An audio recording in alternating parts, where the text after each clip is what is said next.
এই মুহূৰ্তত ৰাজ্যৰ লাখ লাখ হায়াৰ ছেকেণ্ডাৰী পৰীক্ষা দিয়া ছাত্ৰ ছাত্ৰীসকলক জনাব বিচাৰিছোঁ এটা ডাঙৰ খবৰ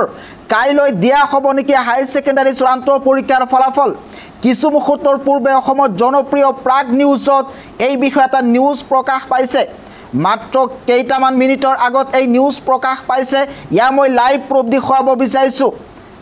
9:16 মিনিটত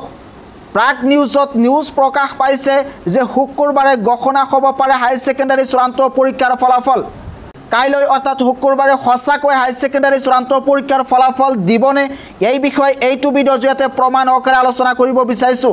ইয়া মই লাইভ প্ৰুফ দেখুৱাব বিচাৰিছোঁ ইতিমধ্যে প্ৰাগ নিউজত কাইলৈ এই ফলাফল দিব বুলি প্ৰকাশ পাইছে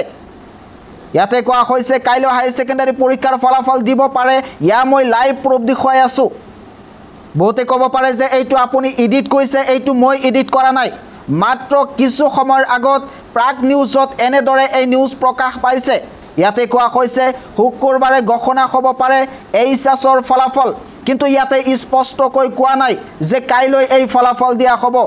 এইটো সঁচানে মিছা এই বিষয়ে জানিবলৈ ইতিমধ্যে তোমালোকে জিটু এপৰ জৰিয়তে এই ফলাফল চেক কৰিবা সেই এপৰ গৰাকীৰ লগত কথা পাতিছোঁ তেখেতে কৈছে যে কাইলৈ এই ফলাফল নিদিয়ে শুক্ৰবাৰে এই হায়াৰ ছেকেণ্ডাৰী চূড়ান্ত পৰীক্ষাৰ ফলাফল দিয়াৰ কোনো ধৰণৰ সম্ভাৱনা নাই আৰু এই বিষয়ে ইতিমধ্যে এই এপৰ গৰাকীক আসাম ষ্টেট স্কুল এডুকেশ্যন বোৰ্ডৰ ফালৰ পৰা কোনো ধৰণৰ ইনফৰমেশ্যন দিয়া নাই গতিকে তোমালোকে ইয়াৰ পৰা নিশ্চিত হোৱা যে কাইলৈ এই ফলাফল ঘোষণা নকৰে